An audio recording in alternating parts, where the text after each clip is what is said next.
Hi guys, welcome back to my channel. इस video में हम लोग इलास्ट्रेशन 23 पार्टनरशिप डिसॉल्यूशन का करेंगे। अगर आपको पूरे कोर्स के लिए खुद को इनॉल्व करना है तो चैनल को सब्सक्राइब करके आप खुद का इनॉल्वमेंट कंप्लीट कर सकते हो। यहाँ पे देखो XYZ तीन पार्टनर है, इनका प्रॉफिट रेशियो गिवन है। अब याद है मैंने आपको बताया था कि कैसे अपने को करना है। देखो, कैपिटल और बैंक ये तो अपने लोग लेजर बनाएंगे। इनके अलावा जितने भी एसेट और लाइबिलिटी उनको अपने को पहले खत्म करना होगा रियलाइजेशन में। और जो भी प्रॉफिट या लॉस है वो हम लोग क्या करेंगे, पार्टनर में डिवाइड करेंगे।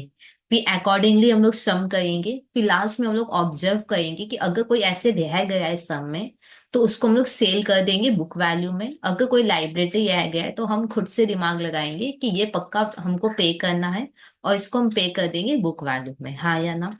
तो चलो देखते हैं यही कॉन्सेप्ट हम लोग यहाँ पे लगा पाएंगे या नहीं।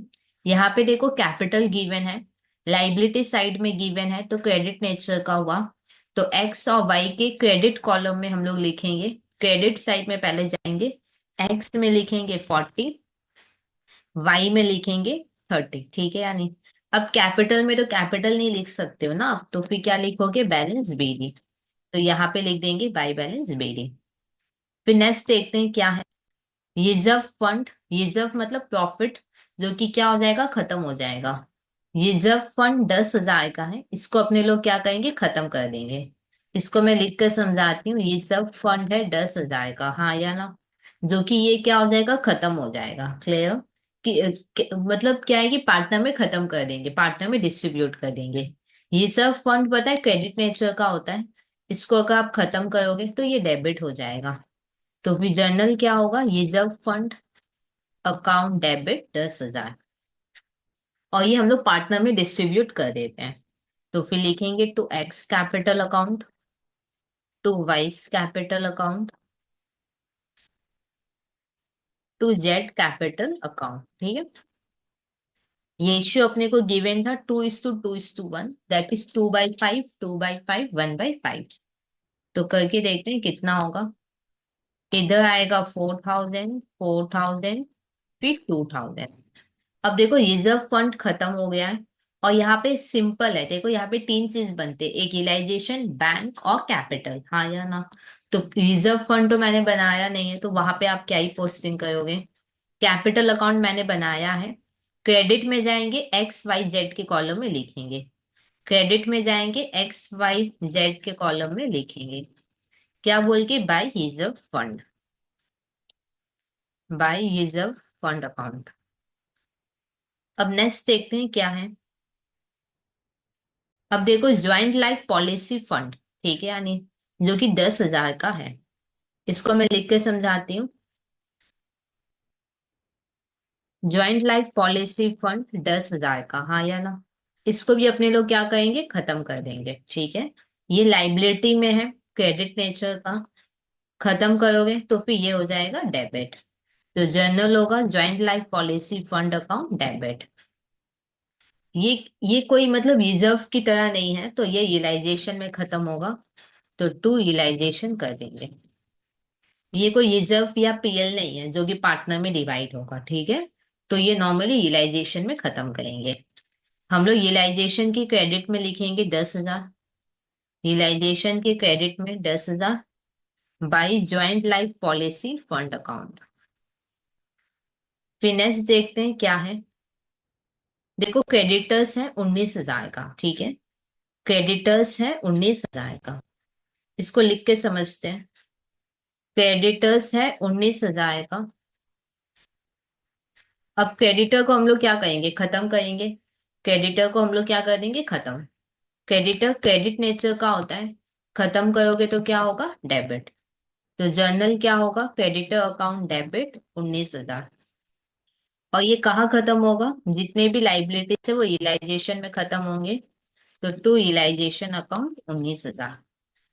अब रियलाइजेशन के क्रेडिट में लिखेंगे 19,000, रियलाइजेशन के क्रेडिट में 19,000। क्या बोल के, बाई क्रेडिटर अकाउंट। फिर नेक्स्ट देखते हैं क्या गिवन है। नेक्स्ट देखो, प्रोविजन गिवन है 500 का, हाँ या ना। ये प्रोविजन पता है क्रेडिटर पे बना है, तो हम लोग इसका नाम क्या रखेंगे, प्रोविजन ऑन क्रेडिटर, जो कि है 500 का। ठीक है या नहीं? देखो क्रेडिटर क्रेडिट होता है तो प्रोविजन पक्का डेबिट होगा, हाँ या ना? क्रेडिटर क्रेडिट है तो प्रोविजन जितने भी होंगे वो डेबिट नेचर के होंगे। इसको भी अपने लोग खत्म करेंगे। डेबिट को कैसे खत्म करोगे, क्रेडिट करके। तो प्रोविजन क्या हो जाएगा, क्रेडिट हो जाएगा 500। और ये यूटिलाइजेशन में खत्म होगा, तो यूटिलाइजेशन अकाउंट डेबिट। ठीक है। अब यूटिलाइजेशन के डेबिट में हम लोग लिखेंगे 500, यूटिलाइजेशन के डेबिट में 500, क्या बोल के, to provision on creditor account, या provision for discount on creditor भी अपने लिख सकते हैं।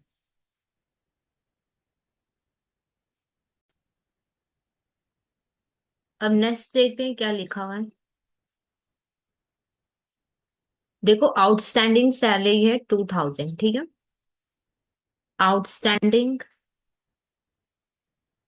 सैलरी है 2000।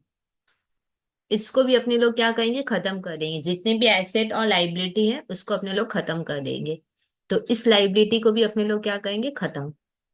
देखो लाइबिलिटी में है ना, तो ये पक्का क्रेडिट नेचर का होगा। इसको खत्म करना है तो इसको डेबिट करना होगा। तो फिर जर्नल क्या होगा, आउटस्टैंडिंग सैलरी अकाउंट डेबिट 2000। और यूटिलाइजेशन में खत्म होगा जितना भी एसेट और लाइबिलिटी है, तो टू यूटिलाइजेशन 2000। अब यूटिलाइजेशन के क्रेडिट में लिखेंगे 2000, यूटिलाइजेशन के क्रेडिट में 2000, क्या बोल के, बाई आउटस्टैंडिंग सैलरी अकाउंट। फिर नेक्स्ट देखते हैं क्या है। देखो लाइबिलिटी कंप्लीट हो गया, अब हम लोग एसेट की तरफ देखेंगे। एसेट में देखो क्या है, फिक्स एसेट है 50,000 का। फिक्स एसेट है 50,000 का। फिक्स एसेट 50,000 का। इसको भी अपने लोग क्या करेंगे, खत्म करेंगे। जितनी भी एसेट लाइबिलिटी है खत्म करेंगे। एसेट डेबिट नेचर का होता है, खत्म करोगे तो क्या हो जाएगा, क्रेडिट। तो टू फिक्स एसेट हो जाएगा 50। और कहाँ खत्म करेंगे एसेट को, यूटिलाइजेशन। तो यूटिलाइजेशन अकाउंट डेबिट 50। अब यूटिलाइजेशन के डेबिट में लिख देंगे 50। यूटिलाइजेशन के डेबिट में 50, क्या बोल के, टू फिक्स्ड एसेट अकाउंट। फिर नेक्स्ट देखो क्या है, ज्वाइंट लाइफ पॉलिसी 10,000 का है। ज्वाइंट लाइफ पॉलिसी 10,000 का है। इसका क्या होगा देखते हैं। ज्वाइंट लाइफ पॉलिसी 10,000 का है। इसको भी डेफिनेटली हम लोग खत्म करेंगे। देखो ये एसेट में था तो डेबिट नेचर का है ये, खत्म करोगे तो फिर ये क्रेडिट हो जाएगा। तो टू ज्वाइंट लाइफ पॉलिसी 10,000। और ये कहाँ खत्म होगा, यूटिलाइजेशन में। तो यूटिलाइजेशन अकाउंट डेबिट 10,000। अब यूटिलाइजेशन के डेबिट में लिखेंगे 10,000। यूटिलाइजेशन के डेबिट में 10,000, क्या बोल के, to joint life policy account. Next देखो क्या है। नेक्स्ट डेटर है 10,000 का। डेटर 10,000। डेटर 10,000। इसको भी अपने लोग खत्म करेंगे। डेटर डेबिट होता है, खत्म करोगे तो फिर ये हो जाएगा क्रेडिट। तो टू डेटर हो जाएगा 10,000। और कहाँ खत्म करना है, यूटिलाइजेशन में। तो यूटिलाइजेशन अकाउंट डेबिट 10,000। अब यूटिलाइजेशन के डेबिट में लिखो 10,000। यूटिलाइजेशन के डेबिट में 10,000, क्या बोल के, टू डेटर अकाउंट। फिर नेक्स्ट देखो क्या है, प्रोविजन फॉर बैड डेब्ट है 500 का, हाँ या ना? तो इसको भी लिख के समझते। प्रोविजन फॉर बैड डेब्ट 500। प्रोविजन फॉर बैड डेब्ट 500। इसको भी अपने को क्या करना है, खत्म करना है। देखो डेटर डेबिट होता है तो प्रोविजन क्रेडिट होगा। क्रेडिट को खत्म करोगे तो फिर ये डेबिट बन जाएगा। तो फिर क्या जर्नल होगा, provision for bad debt account debit 500।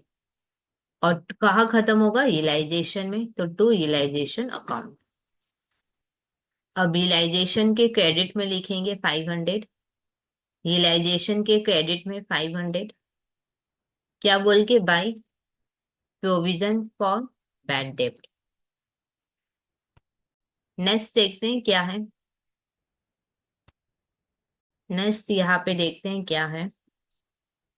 देखो स्टॉक गिवन है, स्टॉक 10,000 का है, हाँ या ना। स्टॉक 10,000 का है, स्टॉक 10,000 का है। इसको भी अपने लोग क्या कहेंगे, खत्म। स्टॉक डेबिट होता है, खत्म करोगे तो फिर ये क्या हो जाएगा, क्रेडिट। तो जर्नल क्या होगा, टू स्टॉक अकाउंट 10,000। और कहाँ खत्म होगा, रियलाइजेशन में, तो रियलाइजेशन अकाउंट डेबिट 10,000। अब रियलाइजेशन के डेबिट में लिखो 10,000, रियलाइजेशन के डेबिट में 10,000, क्या बोल के, टू स्टॉक अकाउंट। फिर नेक्स्ट देखते हैं क्या है। ये देखो, आपको पता है ना स्टॉक के नीचे क्या माइनस होता है, क्लोजिंग स्टॉक रिजर्व, हाँ या ना। स्टॉक के नीचे क्या माइनस करते हैं, स्टॉक रिजर्व। तो ये 2,000 क्या है, स्टॉक रिजर्व है। ये 2,000 है स्टॉक रिजर्व, 2,000 है स्टॉक रिजर्व। देखो स्टॉक डेबिट होता है, तो स्टॉक रिजर्व क्या होगा, क्रेडिट होगा, एक टाइप का प्रोविजन है, हाँ या ना। स्टॉक डेबिट है तो रिजर्व क्रेडिट होता है। इसको खत्म करेंगे, क्रेडिट को खत्म करने के लिए डेबिट करना होगा। तो स्टॉक रिजर्व अकाउंट डेबिट 2,000। अच्छा, स्टॉक रियलाइजेशन में खत्म होता है तो स्टॉक रिजर्व भी रियलाइजेशन में खत्म हो जाएगा। और वही सेम कॉन्सेप्ट हम लोग ज्वाइंट लाइफ पॉलिसी में भी लगा सकते हैं कि ज्वाइंट लाइफ पॉलिसी रियलाइजेशन में खत्म होता है, तो उसका फंड भी जो होगा वो रियलाइजेशन में खत्म होगा। अब रियलाइजेशन के क्रेडिट में लिखेंगे 2,000, रियलाइजेशन के क्रेडिट में 2,000, क्या बोल के, बाई स्टॉक रिजर्व अकाउंट। फिर नेक्स्ट देखो क्या, इन्वेस्टमेंट है 8,000 का, इन्वेस्टमेंट 8,000, इन्वेस्टमेंट 8,000। इसको भी अपने लोग क्या कहेंगे, खत्म। इन्वेस्टमेंट डेबिट नेचर का होता है, खत्म करोगे तो क्रेडिट होगा। तो टू इन्वेस्टमेंट होगा 8,000, टू इन्वेस्टमेंट 8,000। और रियलाइजेशन में खत्म होगा तो रियलाइजेशन अकाउंट डेबिट 8,000। अब रियलाइजेशन के डेबिट में लिखो 8,000, रियलाइजेशन के डेबिट में 8,000, टू इन्वेस्टमेंट अकाउंट। फिर नेक्स्ट देखो क्या है, इन्वेस्टमेंट फ्लक्चुएशन फंड है 500 का, इन्वेस्टमेंट फ्लक्चुएशन फंड है 500 का, इन्वेस्टमेंट फ्लक्चुएशन फंड है 500 का। इसको भी करना है खत्म। इन्वेस्टमेंट डेबिट है तो इसके ऊपर जो भी फंड होगा वो क्रेडिट होता है, उल्टा होगा, ठीक है या नहीं। अगर इन्वेस्टमेंट डेबिट है तो इसके ऊपर जो भी प्रोविजन हम लोग बनाएंगे वो सब क्रेडिट होगा। फंड मतलब एक टाइप का प्रोविजन, ठीक है या नहीं। तो ये पक्का क्रेडिट होगा, क्योंकि इन्वेस्टमेंट डेबिट तो प्रोविजन क्रेडिट, खत्म करोगे तो फिर ये डेबिट हो जाएगा। तो investment fluctuation fund account debit 500। और कहाँ खत्म करोगे, इन्वेस्टमेंट रियलाइजेशन में खत्म हुआ है, तो ये भी कहाँ खत्म हो जाएगा, रियलाइजेशन में। तो टू रियलाइजेशन 500। अब रियलाइजेशन के क्रेडिट में लिखेंगे 500, क्या बोल के, by investment fluctuation fund account. फिर नेक्स्ट देखो क्या है, कैपिटल गिवन है, एसेट में है मतलब डेबिट होगा। तो 2,000 हम लोग कहाँ लिखेंगे, डेबिट में, वो भी जेड के कॉलम में, डेबिट में जेड के कॉलम में, डेबिट में जेड के कॉलम में लिखेंगे 2,000। अब कैपिटल में कैपिटल थोड़ी ना आएगा, बैलेंस बीडी बोल के लिख देंगे। फिर नेक्स्ट देखो क्या है, बैंक है, डेबिट नहीं चलेगा, एसेट में मतलब डेबिट है, तो डेबिट में लिखेंगे 23,500, डेबिट में लिखेंगे 23,500। अब बैंक में बैंक थोड़ी ना होगा, क्या बोल के लिखेंगे, बैलेंस बीडी। तो टू बैलेंस बीडी, ठीक है। अब नीचे देखते हैं क्या बोला है। देखो क्या लिखा है, investment were taken over by X at 6,000। हमारा इन्वेस्टमेंट कौन ले लेगा, एक्स ले लेगा। अच्छा, बेसिक एंट्री क्या होगा पहले वो समझो। हमारा इन्वेस्टमेंट एक्स ले लेगा, तो हमारे यहाँ से क्या इन्वेस्टमेंट जा रहा है कि नहीं, हाँ या ना। इन्वेस्टमेंट कितना था एक बार चेक करना, इन्वेस्टमेंट 8,000 है। इन्वेस्टमेंट के पास कितना लिखा है, 8,000, तो इन्वेस्टमेंट 8,000। हमारा इन्वेस्टमेंट एक्स ले लेगा, तो हमारे यहाँ से इन्वेस्टमेंट जा रहा है, तो टू इन्वेस्टमेंट 8,000, हाँ या ना। और कौन ले रहा है, एक्स ले रहा है, तो अपने क्या लिखेंगे, x capital account debit. X कितने में ले रहा है, 6,000 में। अब जो भी गैप होगा ना वो अपने लोग क्या बोल के लिखेंगे, रियलाइजेशन। आपको दिमाग नहीं लगाना कि क्या चीज का गैप है, जो भी गैप हो वो रियलाइजेशन। क्या ये बात क्लियर। अच्छा देखो, एक्स ने आपका इन्वेस्टमेंट ले लिया, तो आपके यहाँ से इन्वेस्टमेंट खत्म हो गया। तो ये चीज कहीं पे लिख लो कि इन्वेस्टमेंट क्या हो गया है, खत्म। क्योंकि याद है जो एसेट बच जाते हैं उसको हम लोग अज्यूम करेंगे कि उसको हमने बुक वैल्यू में सेल कर दिया, हाँ या ना। तो अगर कहीं पे लिखा आएगा ना कि इन्वेस्टमेंट नहीं है तो फिर कंफ्यूजन नहीं होगा बाद में, ठीक है। तो बेसिक एंट्री मैंने पास कर लिया, और मैंने यहाँ पे कहीं पे लिख लिया कि अब मेरे पास कोई इन्वेस्टमेंट नहीं है, ठीक है या नहीं। अब हम लोग क्या करेंगे, इस जर्नल को डिसॉल्यूशन के हिसाब से प्रॉपर फ्रेम करेंगे। देखो आपको याद है इन्वेस्टमेंट को हमने रियलाइजेशन में ढाल दिया था, तो अब इन्वेस्टमेंट अकाउंट नहीं होगा, उसकी जगह अपने लोग लिखेंगे रियलाइजेशन, ठीक है। अब रियलाइजेशन दो बार है, कुछ भी हो। मेरे को पता है कि एक्स कैपिटल डेबिट होगा, हाँ या ना। एक्स कैपिटल अकाउंट डेबिट 6,000, तो फिर पक्का टू रियलाइजेशन ही होगा। कितना, 6,000। अब हम लोग क्या करेंगे, डेबिट में जाएंगे, एक्स के कॉलम में 6,000, डेबिट में एक्स के कॉलम में 6,000, क्या बोल के टू रियलाइजेशन अकाउंट, डैश दे के क्या लिखेंगे, इन्वेस्टमेंट। फिर नेक्स्ट क्या करेंगे, रियलाइजेशन के क्रेडिट में लिखेंगे 6,000, रियलाइजेशन के क्रेडिट में 6,000 by X capital account, dash दे के लिखेंगे इन्वेस्टमेंट। देखो क्या लिखा हुआ है, 10,000 का क्रेडिटर वाई ने ले लिया, ठीक है यानी। अब वाई कितने में पे करेगा, वाई क्रेडिटर को 9,900 देगा। देखो वाई कितने में क्रेडिटर को देगा वो मेरे को कोई मतलब नहीं है। वाई ने 10,000 का क्रेडिटर लिया, ये मेरे को अपने बुक में दिखाना होगा, ठीक है या नहीं। एक चीज ध्यान से समझो, वाई ने 10,000 का क्रेडिटर लिया है।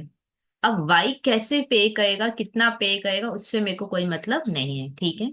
तो वाई मेरा 10,000 का क्रेडिटर लिया है। अब क्योंकि वाई 10,000 का क्रेडिटर ले लिया है, तो हम अपने बुक से क्रेडिटर को क्या करेंगे, बेसिकली हटा देंगे। तो बेसिक एंट्री क्या होगा, ध्यान से समझो। वाई मेरा क्रेडिटर ले लिया, हम अभी डिसॉल्यूशन का एंट्री नहीं बोले, हम बेसिक बोल रहे हैं, ठीक है या नहीं। बेसिक एंट्री क्या होगा, अगर वाई आपका क्रेडिटर ले लेगा तो आप अपने बुक से क्या करोगे, क्रेडिटर को हटा दोगे। क्रेडिटर क्रेडिट होता है, हटाओगे तो क्रेडिटर क्या होगा, डेबिट होगा। कितना, 10,000। और वाई लिया है तो to Y's capital account. Y कितना पे करेगा उससे अपने को कोई मतलब नहीं है, ठीक है, कंफ्यूज मत होना। अब यहाँ पे देखो क्रेडिटर है ना, क्रेडिटर 10,000 से कम हुआ है। एक बार चेक कर लो क्या क्रेडिटर पूरा खत्म हुआ है या बाकी है। एक बार चेक करते हैं क्रेडिटर बाकी है या खत्म हो गया। क्रेडिटर 19,000 है, क्रेडिटर 19,000 है, हाँ या ना। तो क्रेडिटर पूरा खत्म नहीं हुआ, ये ध्यान रखना, ठीक है। क्रेडिटर 10,000 से ही कम हुआ है, तो यहाँ पे कहीं लिख लेते हैं हम लोग कि क्रेडिटर 19,000 है और 10,000 से कम हुआ है। तो क्रेडिटर अभी भी 9,000 का पड़ा हुआ है, ये ध्यान रखना, ठीक है। देखो मैंने क्या किया, एक बेसिक एंट्री मैंने पास किया कि अगर कोई क्रेडिटर आपका ले लेगा तो आप अपने बुक से क्रेडिटर को हटा दोगे। क्रेडिटर क्रेडिट होता है, हटाओगे तो डेबिट हो जाएगा, और जिससे लिया वो लिख दोगे। अब क्रेडिटर पता है 19 था, अभी सिर्फ 10 से ही कम हुआ है, तो ध्यान रखना कि अभी 9,000 का बाकी है। मान लो क्वेश्चन में कुछ नहीं लिखा होता है फर्दर, तो हम लोग क्या अज्यूम करेंगे कि इसको अपने को पे करना है। क्योंकि फॉर्म तभी डिसॉल्व होगा जब वो अपना लाइबिलिटीज पूरा पे कर दे, ठीक है या नहीं। अब इसको हम लोग डिसॉल्यूशन के हिसाब से मॉडिफाई करते हैं। आपको याद है क्रेडिटर रियलाइजेशन में आ चुका है, तो क्रेडिटर की जगह अपने लोग क्या लिखेंगे, रियलाइजेशन। ठीक है। अब रियलाइजेशन के डेबिट में लिखेंगे 10,000। रियलाइजेशन के डेबिट में 10,000, क्या बोल के, to vice capital account, dash दे के लिख देंगे क्रेडिटर्स। फिर नेक्स्ट क्या करेंगे, क्रेडिट में जाएंगे, वाई के कॉलम में 10,000, क्रेडिट में वाई के कॉलम में 10,000, बाय रियलाइजेशन अकाउंट, डैश दे के लिखेंगे क्रेडिटर। फिर नेक्स्ट देखते हैं क्या लिखा हुआ है। नेक्स्ट देखते हैं क्या लिखा है। देखो फिर क्या लिखा है, रिमेनिंग क्रेडिटर्स, जो बाद बाकी क्रेडिटर्स है ना, उनको हमने 7,500 पे किया। बाद बाकी क्रेडिटर्स जो भी है उनको हमने पे किया 7,500। तो टू बैंक 7,500, हमने क्रेडिटर को पे कर दिया तो क्रेडिटर को हटा देंगे, क्रेडिटर डेबिट। देखो अभी कितने क्रेडिटर बाकी है, 9,000, हाँ या ना। 9,000 क्रेडिटर है पर मैंने पे किया है इतना। जो गैप होगा वो क्या बोल के लिखेंगे, रियलाइजेशन बोलकर। कितने का गैप होगा, 1,500 का गैप होगा, ठीक है या नहीं। अब क्रेडिटर क्या हो गया, कम हुआ है कितने से, 9,000 से। तो क्रेडिटर को हम लोग 9,000 से कम करेंगे। तो अब क्रेडिटर आपका फाइनली क्या हो गया, खत्म हो गया, ठीक है या नहीं। ऐसे आपको ट्रैक रखना होगा एसेट और लाइबिलिटीज का, ठीक है। अब हम लोग क्या करेंगे, हमको पता है क्रेडिटर रियलाइजेशन में आया हुआ है, तो क्रेडिटर की जगह रियलाइजेशन लिखेंगे। तो फाइनली एंट्री क्या होगा, देखो कुछ भी हो, टू बैंक तो एक ही बार है, तो टू बैंक तो होगा, ये हम कंफर्म है। हम ये कंफर्म है कि टू बैंक तो होगा ही। तो फिर रियलाइजेशन क्या होगा, डेबिट होगा। रियलाइजेशन डेबिट होगा 7,500 से। अब रियलाइजेशन के डेबिट में लिखेंगे 7,500, रियलाइजेशन के डेबिट में 7,500 क्या बोलकर, टू बैंक, डैश देके लिख देंगे क्रेडिटर। फिर बैंक के क्रेडिट में 7,500, बैंक के क्रेडिट में 7,500 क्या बोल के, बाय रियलाइजेशन अकाउंट, डैश दे के क्रेडिटर। फिर नेक्स्ट देखते हैं क्या है। फिर देखो क्या लिखा है, ज्वाइंट लाइफ पॉलिसी सरेंडर कर दिया मैंने, और फिक्स एसेट को मैंने 70,000 में सेल किया है, स्टॉक डेटर को मैंने इतने में सेल किया है। ओके, पहले ये कर लेते हैं, ज्वाइंट लाइफ पॉलिसी मैंने सरेंडर कर दिया। अगर आप ज्वाइंट लाइफ पॉलिसी सरेंडर कर दोगे तो आपके यहाँ से क्या होगा, ज्वाइंट लाइफ पॉलिसी जाएगा, तो टू ज्वाइंट लाइफ पॉलिसी, कितना था ज्वाइंट लाइफ पॉलिसी, ये देखो ज्वाइंट लाइफ पॉलिसी 10,000 था, हाँ या ना। और सरेंडर करके भी कितना मिलेगा, 10,000। ज्वाइंट लाइफ पॉलिसी 10,000, तो इधर लिखेंगे 10,000। और मिला भी कितना मेरे को, 10,000 ही मिला, तो बैंक डेबिट 10,000। ठीक है। अब देखो ज्वाइंट लाइफ पॉलिसी 10 था, पूरा का पूरा 10 खत्म हो गया। तो यहाँ पे आप लिख लो कि ज्वाइंट लाइफ पॉलिसी अब खत्म हो गया है, ठीक है। ज्वाइंट लाइफ पॉलिसी पता है रियलाइजेशन में गया था, तो इसको काट के लिखेंगे रियलाइजेशन। तो अब अपने लोग पोस्टिंग कर लेते हैं, बैंक के डेबिट में 10,000, बैंक के डेबिट में 10,000 टू रियलाइजेशन अकाउंट, डैश दे के ज्वाइंट लाइफ पॉलिसी। फिर रियलाइजेशन के क्रेडिट में 10,000, रियलाइजेशन के क्रेडिट में 10,000 बाई बैंक अकाउंट, डैश दे के ज्वाइंट लाइफ पॉलिसी। फिर नेक्स्ट देखो क्या गिवन है, नेक्स्ट देखो क्या गिवन है। देखो फिक्स एसेट मैंने 70,000 में सेल कर दिया, हाँ या ना। तो मेरे को कितना पैसा मिला, 70,000। तो एंट्री क्या होगा, बैंक अकाउंट डेबिट 70,000। और फिक्स एसेट गया तो to fixed asset, fixed asset कितना है एक बार चेक करना ना प्लीज बैलेंस शीट में। फिक्स एसेट है 50,000, ठीक है या नहीं। अब जो गैप होगा वो रियलाइजेशन बोल के डाल देंगे।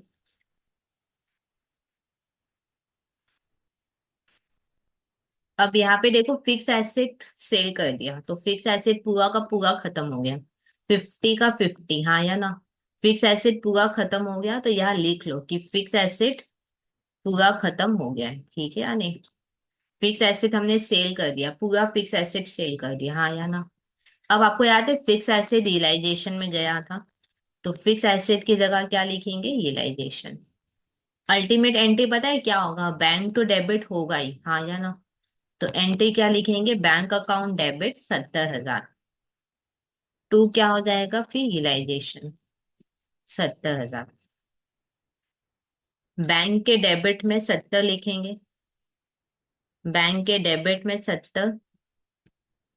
टू रियलाइजेशन लिखा हुआ है, डैश दे के लिख देंगे फिक्स एसेट। फिर रियलाइजेशन के क्रेडिट में लिखेंगे 70,000, रियलाइजेशन के क्रेडिट में 70,000। बाई बैंक लिखा हुआ है, डैश दे के लिख देंगे फिक्स एसेट। अब नेक्स्ट देखते हैं क्या है। देखो स्टॉक को मैंने सेल कर दिया 7,000 में। अच्छा, स्टॉक को सेल करेंगे तो पैसा आएगा, स्टॉक को सेल करोगे तो पैसा आएगा। स्टॉक को हमने कितने में सेल किया है, स्टॉक को हमने 7,000 में सेल किया, तो मेरे को पैसा कितना मिला होगा, 7,000। और स्टॉक गया टू स्टॉक अकाउंट। स्टॉक कितने से गया एक बार चेक करो, स्टॉक कितना है, स्टॉक है 10,000, हाँ या ना। तो स्टॉक लिखेंगे 10,000। अच्छा स्टॉक गया ना, स्टॉक में यहाँ से गया, तो यहाँ पे लिख लो कि स्टॉक अब नील हो गया, ठीक है या नहीं। हमारे यहाँ हमने स्टॉक सेल कर दिया, तो अब स्टॉक क्या हो गया, नील हो गया। अब जो भी गैप होगा उसको रियलाइजेशन बोल के डाल देंगे, ठीक है। अब यहाँ पे हम जानते हैं कि स्टॉक कहाँ गया हुआ है, रियलाइजेशन में, तो स्टॉक की जगह क्या लिखेंगे, रियलाइजेशन। अल्टीमेटली एंट्री क्या होगा, बैंक डेबिट होगा 7,000 से, तो बैंक को डेबिट कर लो 7 से। और फिर टू क्या होगा, रियलाइजेशन हो जाएगा 7, क्योंकि रियलाइजेशन डेबिट क्रेडिट है। अब गैप क्योंकि क्रेडिट में है तो फाइनली क्रेडिट ही होगा रियलाइजेशन। बैंक के डेबिट में 7,000, बैंक के डेबिट में 7,000 क्या बोल के, स्टॉक। फिर रियलाइजेशन के क्रेडिट में 7,000, रियलाइजेशन के क्रेडिट में 7,000। बाय बैंक लिखा हुआ है, डैश दे के लिख देंगे स्टॉक। फिर नेक्स्ट देखते हैं क्या है। देखो डेटर से मेरे को कितना पैसा मिला, 9,000, ठीक है। डेटर से मेरे को 9,000 रुपया मिला, तो डेटर से 9,000 मिला तो bank debit 9,000, bank debit 9,000। Debtor से इतना ही मिला है, तो डेटर तो पूरा का पूरा खत्म करेंगे ना। डेटर से 9,000 मिला तो bank debit 9,000। To debtor, debtor है कितना एक बार चेक करो, डेटर है कितना, डेटर है 10,000, ठीक है या नहीं। डेटर 10,000। यहाँ पे देखो ऐसे नहीं बोला कि पार्ट ऑफ द डेटर ने 9,000 दिया, हाँ या ना। जब भी बोलेगा ना डेटर से 9,000 मिला, मतलब पूरे डेटर से आपको 9,000 मिला, तो आपका पूरा का पूरा डेटर क्या हो गया, खत्म। तो ये कहीं पे लिख लो कि आपका पूरा का पूरा डेटर क्या हो गया, खत्म। अब जो 1,000 का गैप आएगा उसको क्या बोल के लिखेंगे, रियलाइजेशन, ठीक है या नहीं। अब डेटर हमको पता है, डेटर याद है बिगनिंग में हमने इसको रियलाइजेशन में डाला था, तो डेटर को काट के लिखो रियलाइजेशन। अल्टीमेट एंट्री क्या होगा, बैंक टू डेबिट होना ही है 9 से, तो फिर टू रियलाइजेशन होगा 9 से। ऐसे एक चीज आप ऑब्जर्व करना, डिसॉल्यूशन में क्या है ना, कि अल्टीमेट जितने से पैसा मिलता है उतने से ही रिकॉर्डिंग होता है, हाँ या ना। पर फिर आपको कंफ्यूजन होता तो बोल के मैंने एक एक स्टेप करके आपको दिखा दिया। बैंक के डेबिट में 9,000, टू रियलाइजेशन लिखा हुआ है, डैश दे के लिखेंगे डेटर। फिर रियलाइजेशन के क्रेडिट में 9,000, रियलाइजेशन के क्रेडिट में 9,000। बाई बैंक लिखा हुआ है, डैश दे के लिख देंगे डेटर। फिर नेक्स्ट देखो क्या गिवन है।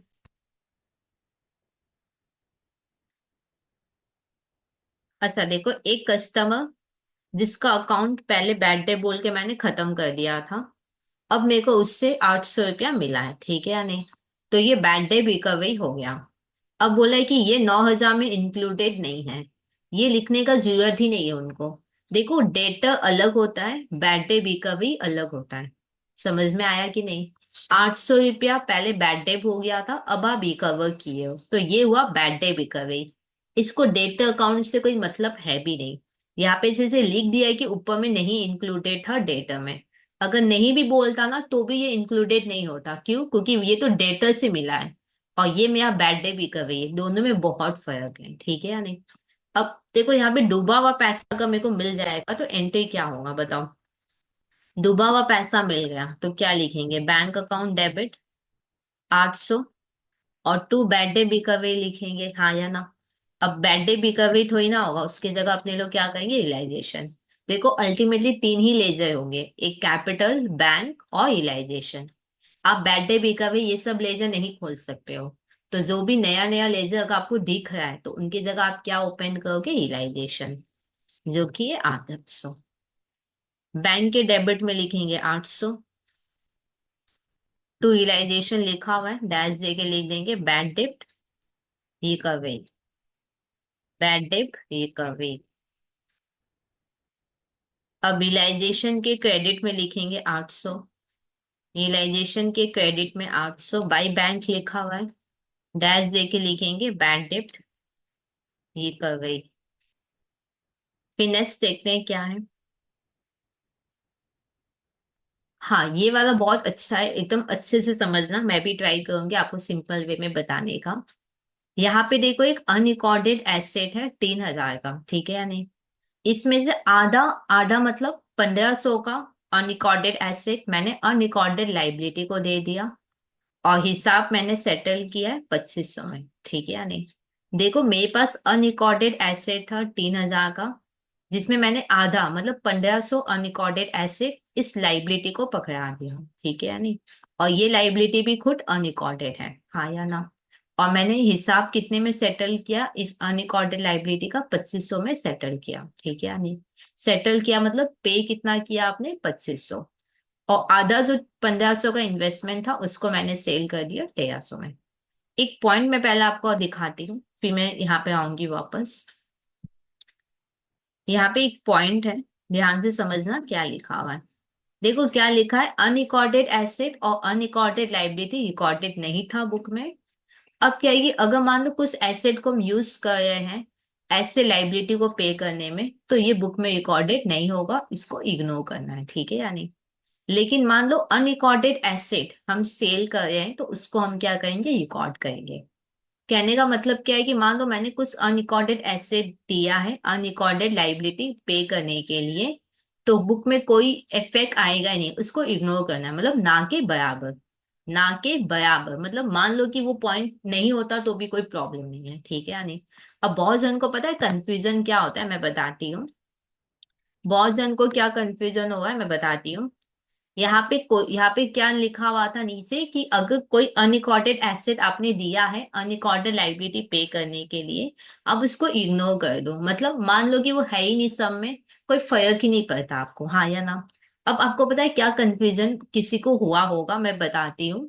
देखो आधा इन्वेस्टमेंट आधा एसेट कितना होता है? 1,500। 1,500 का एसेट मैंने इस अनरिकॉर्डेड लाइबिलिटी को दे दिया, ठीक है या नहीं? अब मैंने हिसाब इस 5,000 का कितने में सेटल किया? 2,500 में, हाँ या ना? किसी के दिमाग में पता है क्या होगा? किसी के दिमाग में ये हो सकता है कि दीदी 2,500 में मैंने हिसाब सेटल किया, हाँ या ना? जिसमें मैंने 1,500 का तो ऐसे दे दिया था, तो और 1,000 ही तो हम लोग पे करेंगे ना। मेरा बात समझ में आ रहा है? बहुत स्टूडेंट्स के दिमाग में शायद ये डाउट हो सकता है कि दीदी हिसाब हमने 2,500 में सेटल किया, हाँ या ना? अब आपको याद है दीदी 1,500 का मैंने उसको एसेट दे दिया था, हाँ या ना? तो अब 1,000 ही तो अपने को पे करना है। ये डाउट साइड हो सकता है, हाँ या ना? आपको याद है अभी एक नीचे पॉइंट था, वो क्या था कि अगर आपने उसको कोई अनरिकॉर्डेड एसेट दिया है अनरिकॉर्डेड लाइबिलिटी पे करने के लिए, तो उसको इग्नोर करो, मतलब मान लो कि वो है ही नहीं। तो मान लो कि 1,500 है ही नहीं, 1,500 है ही नहीं, तो फिर आप 2,500 का पूरा पे करोगे या नहीं? समझ में आया कि नहीं? आप इग्नोर कर लो, मान लो कि वो है ही नहीं सब में, उसको इग्नोर करने बोल रहे हैं कि अगर मैंने कोई अनरिकॉर्डेड एसेट दिया है अनरिकॉर्डेड लाइबिलिटी को पे करने के लिए, उसको इग्नोर कर लो, मान लो वो है ही नहीं सब में।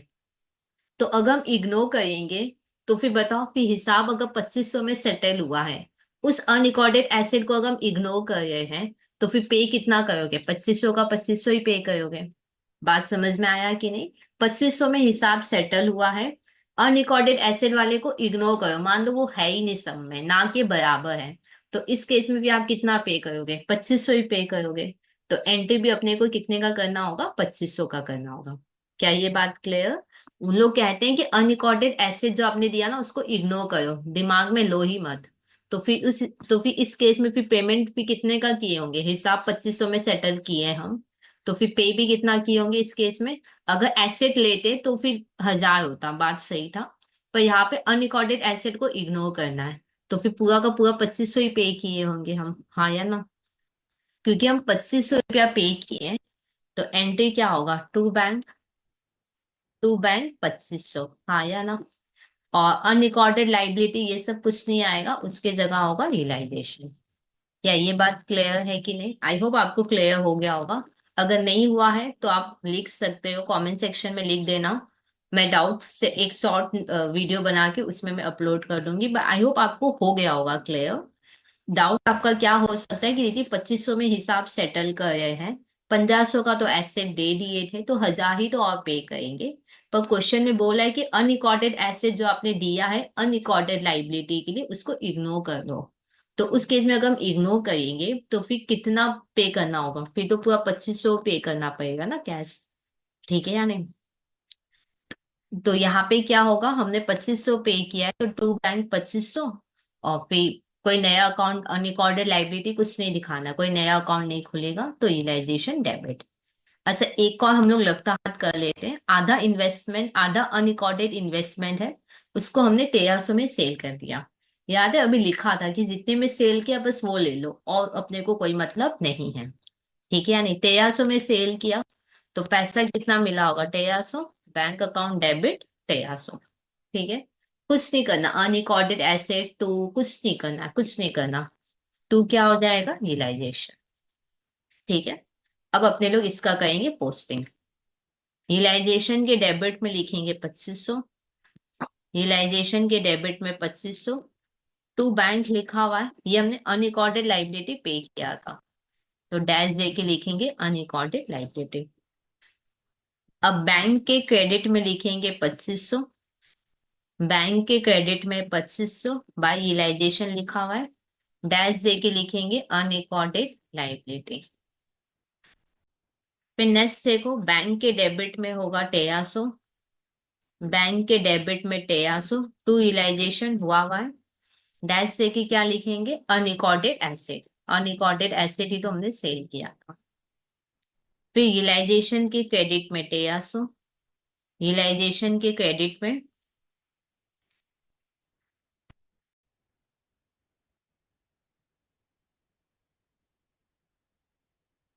और डैश देके क्या लिखेंगे? Unrecorded asset.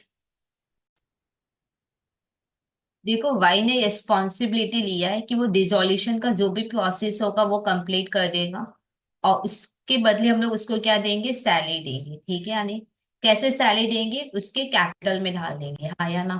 तो क्या एंट्री होगा? To vice capital account. और देखो, सैलरी में हम दे रहे हैं, तो हमारे लिए सैलरी एक्सपेंस हुआ, तो सैलरी डेबिट करेंगे। पर यहाँ पे जो भी खर्चा होगा वो सब रियलाइजेशन में चला जाएगा, तो रियलाइजेशन अकाउंट डेबिट। कितना अपने लोग सैलरी देंगे ये देखते हैं। देखो, उसको 400 पर मंथ करके देंगे, तो कितने महीने का देंगे, अब ये प्रॉब्लम है। यहाँ पे देखो, डिसॉल्यूशन कंप्लीट हो गया था 30 अप्रैल को, तो वाई को हम सैलरी 30 अप्रैल तक का देंगे। अब एक बार चेक करो, फॉर्म डिसॉल्व कब हुआ था। यहाँ पे देखो, फॉर्म डिसॉल्व 31 दिसंबर का हुआ था, तो डेट इज 1 जनवरी से अपने लोग वाई को सैलरी देंगे, 1 जनवरी से 30 अप्रैल। दैट इज 4 मंथ का अपने को सैलरी देना है।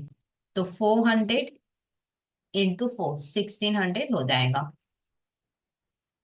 अब पोस्टिंग कर लेते हैं। रियलाइजेशन के डेबिट में 1600 होगा, टू वाइस कैपिटल, तो टू वाइस कैपिटल इधर में लिख रही हूँ 1600, डैश दे के लिख देंगे सैलरी।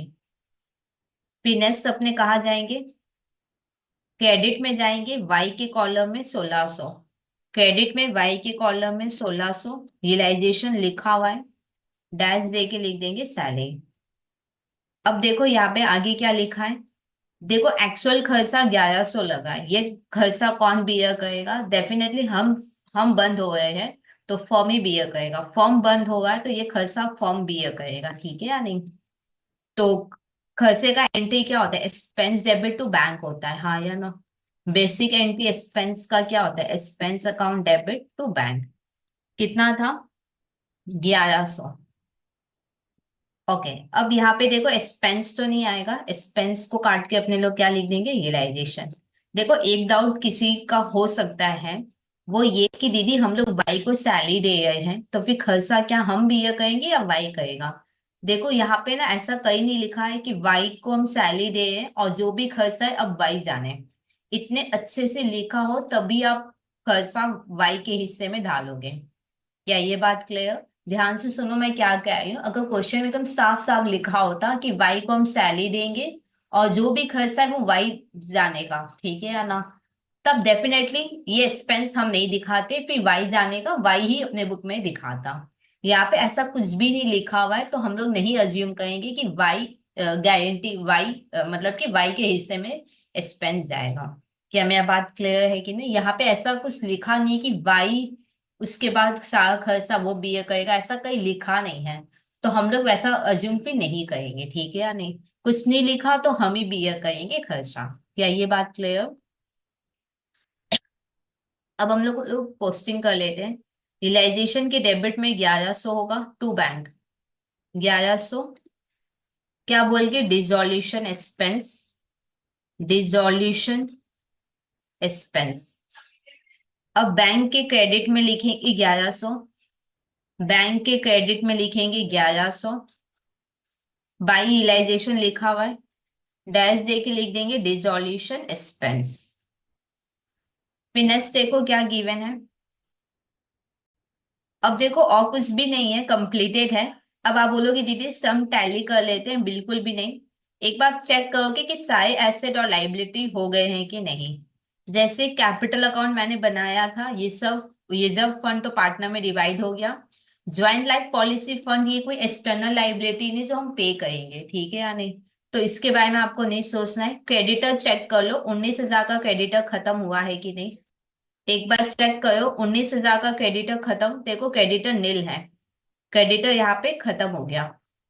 फिर प्रोविजन, प्रोविजन कोई एसेट, एक्चुअल में कोई एसेट या लाइबिलिटी नहीं है जिसको सेल करना है या जिसको पे करना है, ठीक है? तो इसके बारे में अपने को नहीं सोचना है। आउटस्टैंडिंग सैलरी है 2,000, एक बार चेक करो क्या ये पे हो गया है क्या? आंसर नहीं, ये नील नहीं है। मतलब अब ये मतलब अपने को खुद को सोचना है कि आउटस्टैंडिंग सैलरी सब में हुआ नहीं है। तो कुछ नहीं बोला तो डेफिनेटली ये पे होगा ही, ठीक है या नहीं? तो पे का एंट्री क्या होगा? टू बैंक अकाउंट और आउटस्टैंडिंग सैलरी अकाउंट डेबिट, ठीक है? कितना वैल्यू था? 2,000, तो यहाँ पे लिखेंगे 2,000। अब आउटस्टैंडिंग सैलरी क्योंकि रियलाइजेशन में जा चुका था तो आउटस्टैंडिंग को काट के लिखेंगे रियलाइजेशन।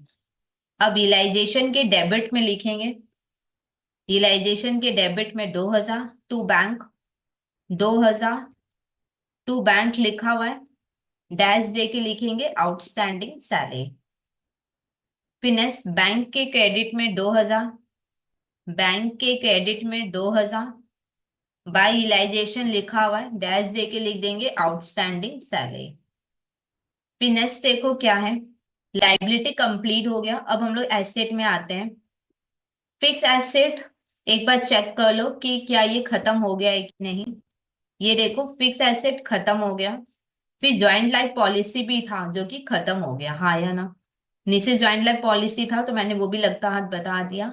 डेटर 10,000 का है, एक बार चेक करो तो डेटर है या खत्म। देखो डेटर भी क्या हो गया है? खत्म, ठीक है या नहीं? फिर नेक्स्ट देखते हैं क्या था। प्रोविजन, प्रोविजन कोई एक्सटर्नल लाइबिलिटी नहीं है जो अपने को पे करना, मतलब एक्चुअल में कोई लाइबिलिटी नहीं है जो पे करना है, ठीक है या नहीं? तो इसके बारे में अपने लोग कुछ भी नहीं सोचेंगे। नेक्स्ट है स्टॉक। स्टॉक देखो खत्म हो गया कि है? देखो स्टॉक खत्म हो गया, हाँ या ना? अब नेक्स्ट देखते हैं क्या है। स्टॉक इज अ कोई एक्सटर्नल लाइबिलिटी, एक्चुअल में कोई लाइबिलिटी नहीं है जो पे करना है, ठीक है, तो इसके बारे में नहीं सोचेंगे। इन्वेस्टमेंट चेक करना, इन्वेस्टमेंट खत्म हो गया है क्या, ये देखो इन्वेस्टमेंट खत्म हो गया, ठीक है या नहीं। फिर नेक्स्ट देखो क्या है, इन्वेस्टमेंट फ्लक्चुएशन फंड, अगेन ये कोई मतलब लाइबिलिटी नहीं है जो एक्चुअल में अपने को पे करना है, तो इसके बारे में नहीं सोचेंगे। कैपिटल तो मैंने बनाया था और बैंक भी मैंने बना के ही रखा है। अब आप एसेट लाइबिलिटी क्योंकि अब हो चुका है पूरा, अब आप रियलाइजेशन को करोगे टैली, ठीक है। तो डेबिट क्रेडिट दोनों का टोटल मैं यहाँ पे लिख लेती हूँ।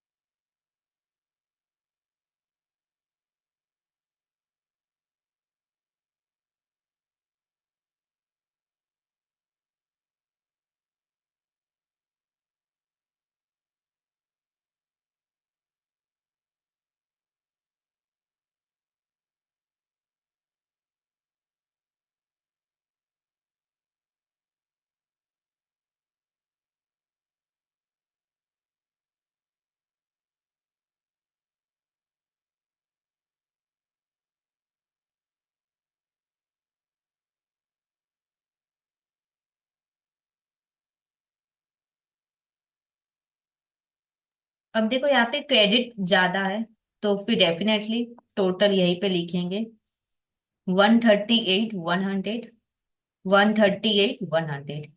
इधर कितने का गैप आएगा माइनस कर लेते हैं, 24,900 का गैप आएगा, जो कि हम लोग पार्टनर में डिवाइड कर देंगे। तो टू पार्टनर्स कैपिटल अकाउंट। अब यहाँ पे देखो कैपिटल क्रेडिट हुआ है, मतलब कैपिटल ज्यादा हुआ है, तो डेफिनेटली ये प्रॉफिट हुआ होगा। तो यहाँ पे डैश दे के लिखेंगे प्रॉफिट ऑन रियलाइजेशन। यहाँ पे एक्स वाई जेड है, एक्स वाई और जेड इन तीनों में हम लोग डिवाइड करेंगे। प्रॉफिट रेशियो देखते हैं क्या है। प्रॉफिट रेशियो गिवन था यहाँ पे शायद 2:2:1, मतलब 2/5, 2/5 और 1/5। तो देखते हैं कितना होगा, 24,900 इंटू 2/5। तो तो एक्स का आएगा 9960, इधर भी आएगा 9960, और इधर देखते हैं कितना आएगा, 4980, 4980, ठीक है। अब हम लोग पोस्टिंग कर लेते हैं। देखो रियलाइजेशन क्या हुआ है, डेबिट हुआ है और कैपिटल क्रेडिट हुआ है। तो कैपिटल की क्रेडिट में लिख देते हैं 9960, 9960, 4980। बाय रियलाइजेशन ऑलरेडी लिखा हुआ है, डैश दे के लिखेंगे प्रॉफिट और रियलाइजेशन, प्रॉफिट और रियलाइजेशन। अब हम लोग कैपिटल को टैली करेंगे, जो भी डिफरेंस आएगा टू बैंक या बाई बैंक होगा।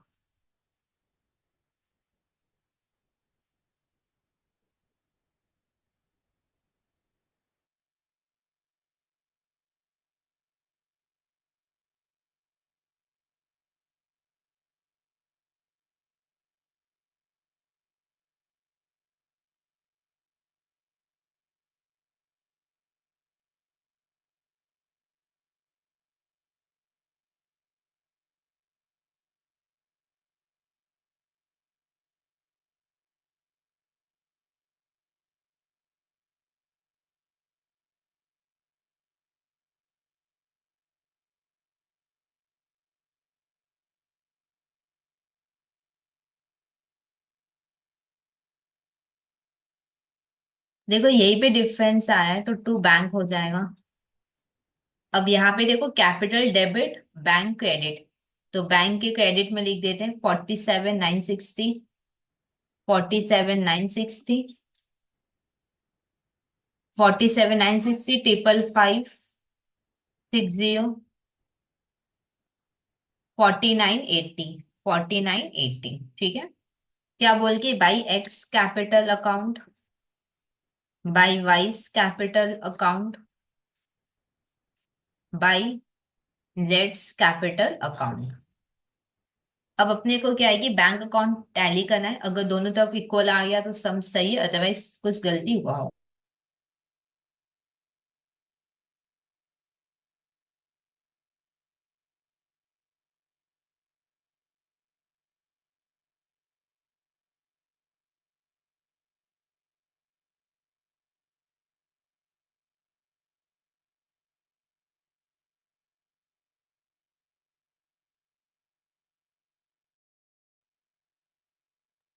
देखो ये सम कंप्लीट हुआ, कोई डाउट आ जाए तो कमेंट सेक्शन में लिख सकते हो। अगर आपको पूरी कोर्स के लिए खुद को इनॉल करना है तो चैनल को सब्सक्राइब करके आप खुद का इनॉलमेंट कंप्लीट कर सकते हो।